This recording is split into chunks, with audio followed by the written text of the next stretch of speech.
Mayor Hull, thank you for joining us today. Great to have you with us. Today's candidate, or shall I say Mayor's Forum, we'll be meeting with each one of the candidates individually, and every candidate will have their given time.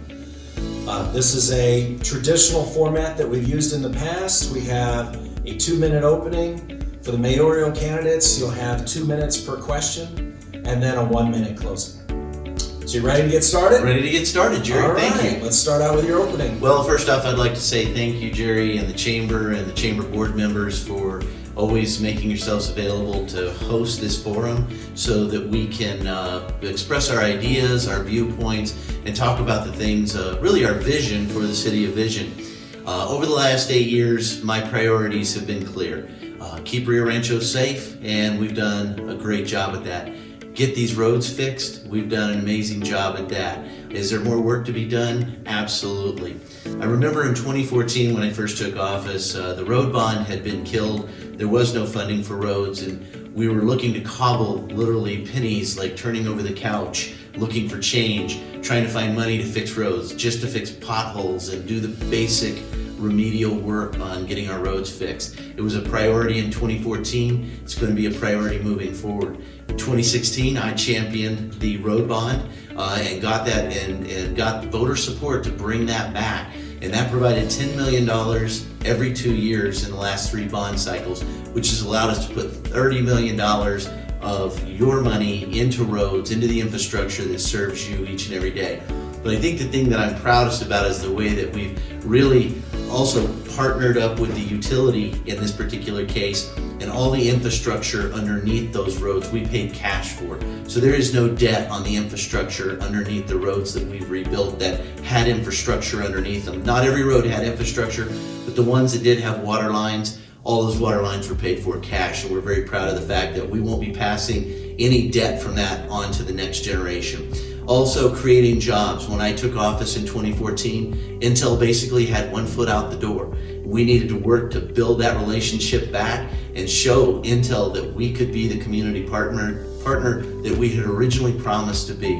And I was very happy when they announced this year that they'd be bringing in a $3.5 billion investment, creating 700 new jobs right here in Rio Rancho, really revitalizing their commitment and their investment in our community. They are a vital part of our community. So that being said, there's a lot of things we want to continue to work on. We want to continue to keep our focus on jobs, roads, public safety, and quality of life. We're going to do that, and Jerry, that's my vision moving forward. All right, perfect. So first question. So as mayor, how are you going to engage the community? What's your availability? Mayoral standpoint, you have things from 8 o'clock in the morning, 8 p.m. So what's your availability look like, and are you prepared to make a full-time commitment? 8 a.m. in the morning seems a little late in the day for me. My morning normally starts at about 6 a.m. And as anybody knows in Rio Rancho over the last 8 years, I've always said I'm just another citizen like anybody else. In 2014, you all asked me I asked to be your mayor, and you allowed me to be your mayor. And I will forever be grateful for that. And because of that commitment that you made to me and I made to you, I've made it a priority to show up at birthday parties, ribbon cuttings, take a coffee appointment with little to no notice, call people back literally. And for some of you out there that see this, I apologize at how late I've called you sometimes. I lost track of the night. Or maybe I responded to your Facebook page message at midnight. My wife often gets upset with me. She hears me working on the computer and she says, "Are you sending people messages at midnight?" And I said, "Yes." And she says, "You realize their phones are going off. You're probably waking them up." So to everybody that I've done that, I apologize. But there's a lot of people in Rio Rancho and a lot of individuals that have concerns.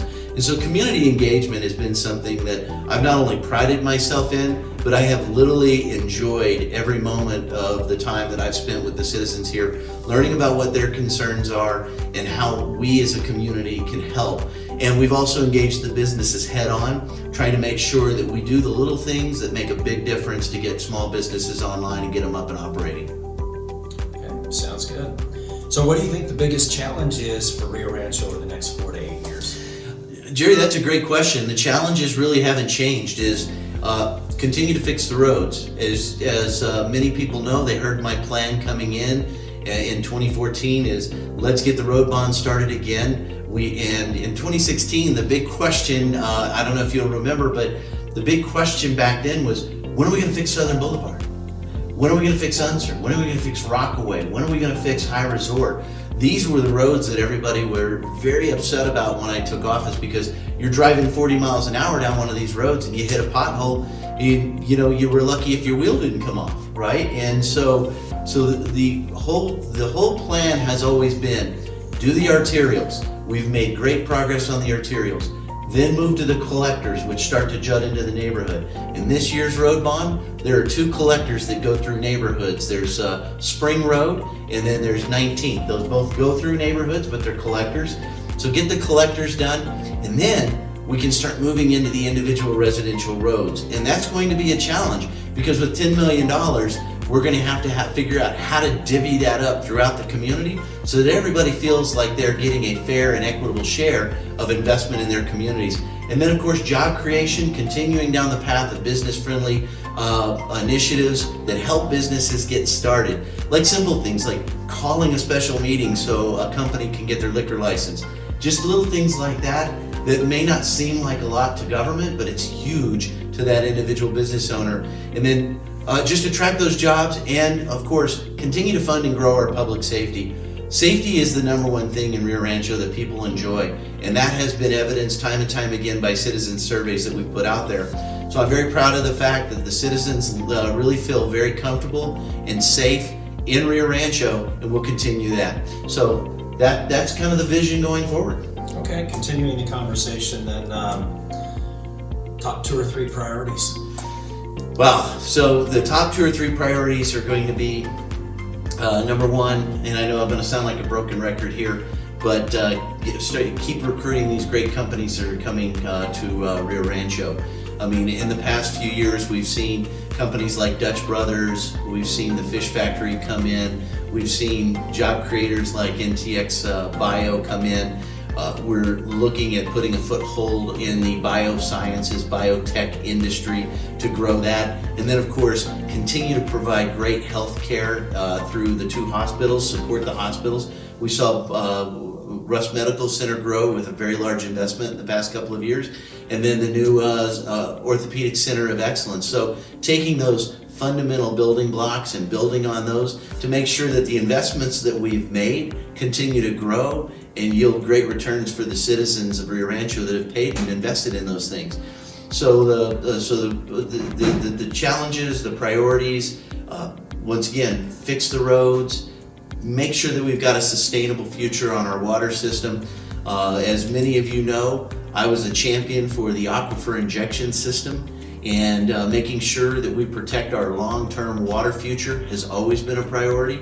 And we've been able to put, amazingly, since we brought the aquifer injection system online, over 100 million gallons of water has been put back into the aquifer, and that's banked in there for long-term savings, basically, for future generations to be able to pull out that water and use it for themselves. So we're not only protecting our current water, our present, but we're really banking toward our children's water future as we move into the future. Okay, so you talked about roads, but what additional infrastructure projects are needed in Rio Rancho to take us to the next level? You know, Jerry, additional infrastructure projects, and unfortunately this is going to be mostly managed through private industry, but we're really looking at the issues around broadband connectivity inside the community. I know that this has constantly been a question that I've been asked over the 8 years of how do we get, additional service providers into the community, and obviously that comes down to a private investment.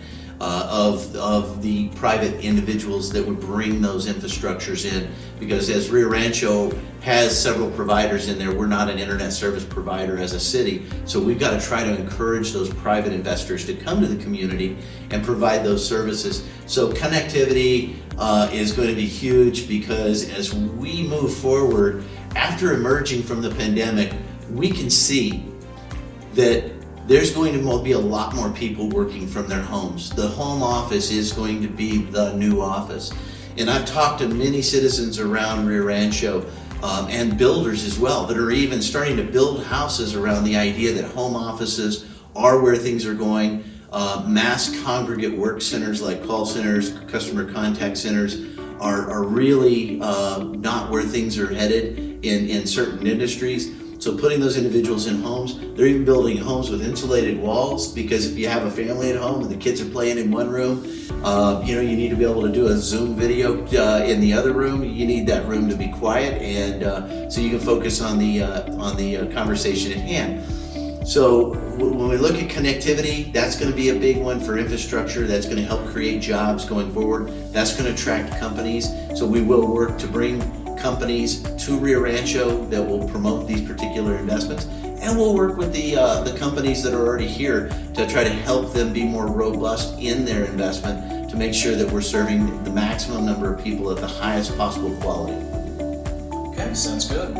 So next question I had for you is around the budget. Rio Rancho, many folks don't know, has the lowest budget in the state per capita. Per capita.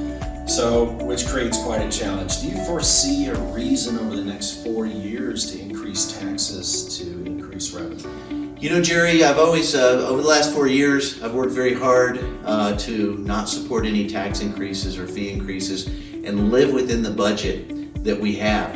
And because we've done that and done it very successfully, we've actually had award-winning budgets all 8 years that I've been in office. In the last 2 years, we've had the cleanest audits in the city's history, with my administration oversighting these things. And we've stretched dollars further, I think, than we thought we possibly could. But what's very exciting for the future of Rio Rancho is we have the opportunity to do something today that will help build a new stream of revenue that will help offset future tax increases as well. And that's the creation of a permanent fund. As you just saw, the state of New Mexico's permanent fund just yielded $1.8 billion in revenue for the state. Now, I'm not saying that our permanent fund would ever generate that in the near future, maybe way off in the future, who knows. But if Rio Rancho had access to even a fraction of that $1.3 billion to address our infrastructure needs with, we wouldn't be sitting in the position we are today if we had that fund established, say, back in 2003, and that money was generating revenue for us going into the future. So we have the opportunity through the proposed permanent fund that's going to be on the ballot this year, and I would encourage people to support that. It's a savings account for our future. It's a savings account for the next generation of Rio Rancho leaders that will hopefully provide them a stream of revenue that they can use to meet the needs of the community, like increasing a reoccurring revenue that you could use for increasing police salaries, increasing fire salaries, repairing roads, or providing more quality infrastructure in the need of certain things, and maintaining our parks and maintaining all those things. So having that extra stream of revenue would be a great way to offset some of those future tax increases as well. Okay, thank you, Mayor. Next question I had for you is, Rio Rancho is experiencing substantial growth. We're growing at a much faster pace than Albuquerque. So that being said, one of the challenges when you're growing your residential at such a fast pace is keeping pace on job increases, growing jobs. We've fallen behind over the last, I guess we'd call it 10 years, since the 2010 census. We have one job per 8 residents. That's 8 working adult residents. What are your thoughts on increasing jobs over the next 4 years? So increasing jobs is going to mean increasing public-private partnerships, and when we talk about that, it's working with businesses that want to come here and create jobs. Now, unfortunately, we can't just say, I want to put another company like Intel over on the west side of the city. Land availability becomes a big role in that, and a lot of other factors, infrastructure, so on and so forth. Companies are looking for what they call plug-and-play sites where they can come in, the infrastructure is there, the land assembly is there, everything's ready to go, and really all they need to do is start building a building and set up shop. That's what that's been a goal of mine since 2014, is to create those opportunities. And we're really making headway on that, and I'll point to Los Diamantes and the new business park out there. Through that public-private partnership, we were able to supply utilities to an area that didn't have utilities in the past, which made all that land available for development, which was a great step forward in filling in a void that was between Albuquerque and Rio Rancho, filling in that big void, creating new educational opportunities out in that area through Joe Harris Elementary School, and solving a lot of the flood problems in that area. So those are the things that when businesses come in, they want to know that cities are being proactive in the solutions that help them make the decision that this is the place that they want to settle a new site. So site selectors come out, they look at different things, and nowadays they don't even come out. They just look at Google Earth and decide, well, that's either good for me or it isn't good for me. So we have to make sure that we not only look good when they come in and drive around, but that we're looking good on Google Earth when they Google the site and look at what it is that we're proposing. So those things being said, creating jobs is going to be critical. And then another key component that I think is really going to play a huge role is the completion of Paseo de Volcan. Putting that major infrastructure in, a major transportation route that will help these job creators get their goods to market. Okay. So you mentioned public-private partnerships. So continuing that, how do you encourage those for economic development and job growth? Well, you encourage them by bringing everybody to the table, identifying a common goal, and then seeing where we can all contribute. I'll go back to Los Diamantes again, which was recognized by NAOP as a visionary public-private partnership that involved private developers, private landowners, the city, flood control authority, the school district. Everybody came to the table, and we all came up with a common idea, a common goal. And we sat down at the table and we made it a point that we were going to get this thing done. So as we move forward, that model really served to set an example for what we can do going forward if we bring everybody to the table. And as I say, we get out of our silos and we work together. I know, Jerry, the Chamber is great at bringing these meetings together, bringing these conversations to a single table and facilitating these directives that help us achieve these goals. And I know the Chamber was at the table as well in that public-private partnership. I don't mean to leave the Chamber out of that, but you were there encouraging the business leaders around the area that this was a great project and being a cheerleader for it. So I think when you talk about how do we encourage that job growth, we use the tools we have in the toolbox. I mean, we have JTIP, which is Job Creation Incentive Programs. We have LEDA, which is Local Economic Development. Both of those tools were used for NTX Bio. Both of those tools have been used for Intel Corporation. We continue to make sure that those tools are honed. We as a community know how to use those tools so that we can get those companies here, make sure there's a smooth path to access those resources so that they can once again get up and running and bring their product to market as quickly as possible. All right, next question is we're in the Albuquerque MSA. And the Albuquerque MSA, if you Google it or based on different magazines, comes up very poorly for schools and high crime. Whereas Rio Rancho currently has the lowest crime of any large city in New Mexico, and then on top of that, we have a great school district too. How would you, over the next 4 years, kind of separate Rio Rancho from the Albuquerque MSA to make business a destination, making Rio Rancho a business destination? Well, and I know you, Jerry, the Chamber's done this, and it's a priority. It's been a priority for myself as well. We have to start telling our own story. Nobody's going to tell it for us, and that's why before the pandemic, I would travel out of state to ICSC, International Shopping Center conferences, and talk to job creators and business site selectors that are looking to place businesses in communities and tell them very specifically about Rio Rancho and the amazing community that we have, the amazing law enforcement that we have, the amazing relationship that as a community that we have with our law enforcement professionals and our first responders and our firefighters and our communications individuals, all these individuals that make Rio Rancho very unique in the way that they are personally dedicated and take, just really take it to very personal, the care and maintenance of our community and the safety of our community. So those are the things that we're going to have to communicate. We're going to have to find a way, whether it's through digital brochures.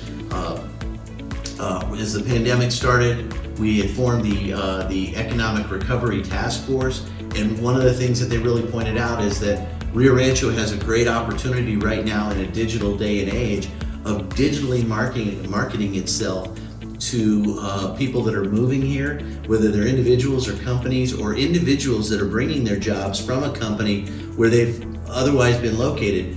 Digital nomads is something that I've talked about, where you've got individuals that are moving from high population cities like San Diego, Los Angeles, Houston, and they're being allowed to move just about anywhere in the United States and take their jobs with them, bringing that payroll to the community. And we're seeing a lot of that here in Rio Rancho. People are moving here, buying houses like crazy, bringing that money here. So we'll continue to promote that type of positive communication and advertising of our community. Okay. So, staying with public safety. So, New Mexico leads the nation in crime. Albuquerque has been rated by numerous publications having some of the highest crime. What are your plans over the next 4 years to continue Rio Rancho where it's at on public safety, and what is your take on working with public safety, police, fire, etc.? Well, I appreciate that question, and I might mention that I'm very honored to be endorsed by both police and fire. But that being said, is that over the last 5 years, we've increased the police budget by $5 million. We've increased personnel for the first time in many, many years by four additional officers and more support personnel in the police department. When I took office, we were at 135 sworn officers. In the next 4 years, I have a sincere goal of trying to get that to 150 sworn officers so that we can continue to grow the police force along with the community, because the community's been growing, but we haven't had the resources to grow the police department the way we needed to. But I will say the public safety bond made a huge difference in helping us equip our police and fire appropriately. And I was the champion of the public safety bond in 2018, getting that online, so we could infuse the $2 million into the fire department, $2 million into the police department to get them what they needed. So not only in budget adjustments and growth, have we added $5 million, we've also added $4 million in additional capital funding, close to $4 million in additional capital funding to the police departments. The one thing as a community that we always need to stay cognizant of is we can never back off our commitment or defund our police departments in any manner or form, because community safety is what sets us apart. And when we're out there talking to job creators and we're out there talking to people wanting to move to the community, public safety is the number one question. When companies come here and they want to bring their employees and their families here, they want to know that they're in a great community that's very safe with great school districts, and we have that right here in Rio Rancho, and that's an easy message for us to tell. But that takes a commitment, and that takes keeping your head down and just pushing through to make sure that our police and fire departments have everything that they need, and we maintain strong public safety going forward. It's one of our greatest selling points as a community. As you mentioned, one of the safest big cities in the state, or the safest big city in the state. So we'll continue to press down that and build those relationships with law enforcement. Okay. So as the pandemic has continued on, we really saw a big need for mental health support in the community. It really created some challenges for local residents in a lot of cases. In Rio Rancho, we have a number of small businesses, smaller offices, small nonprofits here that do supply these services. From that standpoint, what is the city of Rio Rancho, if you're mayor over the next 4 years, ready to do to help bring behavioral health to the attention of the community and to solve some of those needs that we identified over the past 2 years? Well, I'll tell you what, the pandemic has truly put an exclamation mark on this. And a few years back, we sowed we sowed some seeds in this particular area. Now it's time to really cultivate those seeds. When we migrated the UNM campus from UNM Educational Services to Health Sciences, where we opened up the first UNM Behavioral Health Clinic here in the city of Rio Rancho. That's one resource that we kind of sowed some seeds into there. We can continue to work on that to grow that. That not only has a service component, but it also has an educational component, so that our kids growing up in Rio Rancho, coming up wanting to be in that particular field, can actually learn some of their trade right there at the college campus in our community. And I was a champion for bringing that forward and getting those modifications done, which ultimately led to the building of the Orthopedic Center of Excellence that's out there as well. So lots of opportunities for our kids, but we need to utilize the small providers, the service providers that are throughout the community. They provide a need from a private standpoint that sometimes cities can't fill the gaps on. And with our budget the way it is, as you mentioned, it's a very austere budget, so we don't have line items that go out to these individual services like some of the major metropolitan areas do. But as we grow, well, and as I say, we're 40 years old, so we're kind of like a tweenager in city ages. Those are the things that we're going to talk about in the coming years on how we add those as components of government resources. But right now, utilizing the private sector, because the private sector is doing an amazing job in propping them up and helping them in any way that we can by bringing attention to them, making sure people know that those services are available, are going to be critical and key. So over the past 18 months, Rio Rancho has seen a 17% increase in housing costs, which is a dramatic increase, whereas payrolls have not kept pace. Correct. Creating a real challenge around affordable housing. So what are your thoughts on the need of increasing affordable housing in the community, and do you have any thoughts on how you can accomplish that? Affordable housing, it's interesting we're talking about that, because it's not really mentioned in our comprehensive plan, because Rio Rancho, when it was formed as a city, was an affordable housing community on the outside of Albuquerque. You could go and buy a house for $8, $9, $10, $12, $15,000, and it was a great place to come and own your little piece of America and live out the American dream with your own piece of property. And a city of little ranches, Rio Rancho, along the river. That's what we were, but it was all very affordable base. And the people that built this community from the ground up had that as a mind, that they wanted to be fully inclusive and that they wanted to include everybody in the workforce, from the entry-level employee up to the high-paid executive. And that has always been the vision of Rio Rancho, is to be a unified community that accepts everybody. I know that moms and dads that are working on shoestring budgets right now, that are volunteering their time for Yaffle, volunteering their time for soccer, volunteering their time through all the nonprofits throughout the community. It would be a shame that the very community that they have served and volunteered for and given all their time, that if somehow we price them out of the city and they're not able to live here. When Carrie and I moved here, we were on basically just really, very minimum salaries.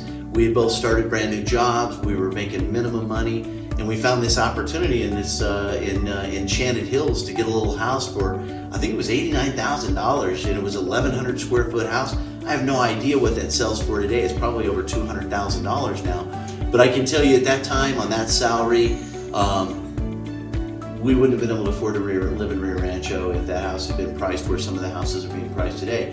And the houses that are being built are really beautiful, but we need to work on solutions, and that's why I championed the affordable housing study that was in last year's budget. We're going to look at how we integrate affordable housing. Workforce housing is what I like to call it, because it's the entry-level employees that need this housing. We need to make them feel at home when they're living here as much as when they're serving Rio Rancho. All right, so on the March 1st ballot, we have the municipal election, and on that is the $10 million permanent fund. So what's your opinion of the creation of the permanent fund, and why should voters vote for it or vote against it? What's your stance? So my stance is, I completely support this, is governments typically run on debt. And Jerry, this is a rare opportunity for a city our age to actually establish a permanent fund. If you go do research on permanent funds throughout the country, whether it be Alaska, who has an amazing permanent fund, to even some of the Pueblo communities throughout the state that have permanent funds, you'll see that these small investments on the front end have started yielding really big on the back end. I've heard this permanent fund compared to investments such as the Star Center or different expenditures such as that. This is not spending money, this is saving money. And so it's really, there's no better way that I can describe it, but maybe other than a 401k for the city. But the important thing is once the money goes into this savings account, goes into the lockbox, only the voters have the keys. That's what's really interesting about this particular permanent fund and the way that it's going to be structured, is that if anybody in the future wants to pull this money out, it's going to take a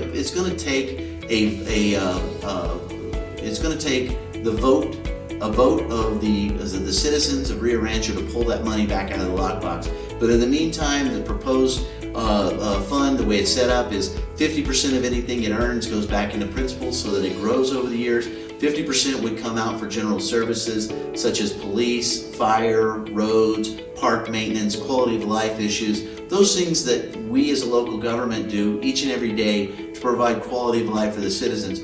So this creates a new stream of revenue that on the front end, yeah, it's not gonna create millions and millions and millions of dollars and solve all of our problems, but you never saved any money until you started saving money. And I'm a big fan of trying to get to a place where you can be debt-free and be less dependent on debt. And having a permanent fund would also give us a lot of money on the back end that we could show really secures and collateralizes us as a city. So I'm very much in support of the permanent fund, and I'll take this quick opportunity to say I'm very much in support of the 3 bond issues as well. So Mayor, before we get to the closing, being the Chamber of Commerce, I'd be remiss if I didn't ask about Shop Local. So Sandoval County during the pandemic actually led the Southwest in increase in Shop Local, so which was outstanding. The community really rallied around this. What would you do to help promote not only shopping local for the area residents, but having the city of Rio Rancho shop local on the things that can be fulfilled locally? You know, under $60,000, Right. Doesn't have to go to RFP. What would you do to ensure that if you need t-shirts, for instance, Right. these are going to be bought locally and not in Albuquerque or Dallas or somewhere else? So first off, I do have to point out that procurement is something that's outside of the hands of the mayor and the city council, because you want to be careful, because that can become an issue of corruption really quickly.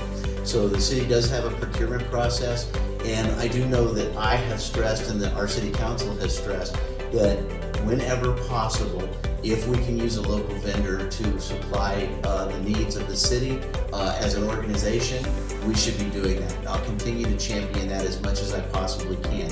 And when we see when we see the annual budgets come forward, when we see line items where we know that things are going to be purchased, we do ask, do we have a place that we can buy these things locally? And are we making sure that the local vendors have a competitive edge to bid on these products? Now, make no mistake, when bids come in and they say this is this and that's that, we do still have to get the best value for the taxpayer dollars.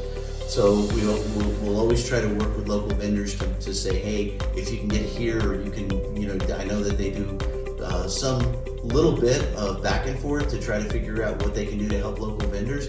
And we'll continue to push that. Shop local is huge for me. And we finally saw the value of it in the pandemic, because interestingly enough, during the pandemic, the biggest bulk of Rio Rancho stores were essential. So they were open. So people were really using the local stores. So instead of a fall off in revenue, and this is where our permanent fund money came from, because a lot of people will ask that question, well, where did the permanent fund money come from? Well, we had better than projected revenues all the way through the pandemic because people were shopping local. They were supporting those local businesses. Now, I've been part of shop local programs from day one, encouraging people to shop in Rio Rancho businesses. And we've always said, if everybody would just turn their dollars at Rio Rancho, we could make a dynamic shift. We saw that in the pandemic, and now our goal is keep that going. Okay. So now we're finally here at the closing. So 1 minute.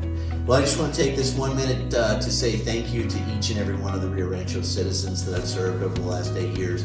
It's been an honor to serve you over the last 8 years. It's been an honor to see such great things happen, like the creation of Campus Park, the creation of the Orthopedic Center of Excellence out at UNM Health Sciences.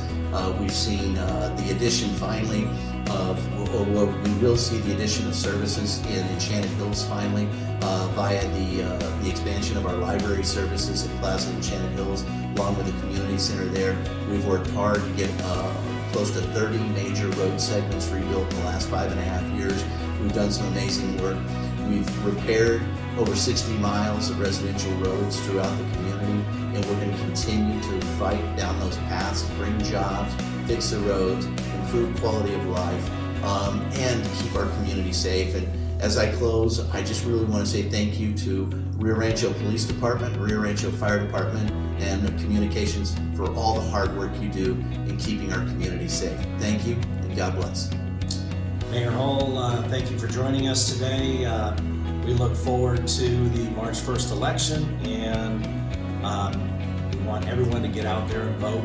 Make sure that your voice is out there. You don't have a voice if you don't hit the ballot box. Early voting's happening right now. There you go. All right, thank you all for joining us.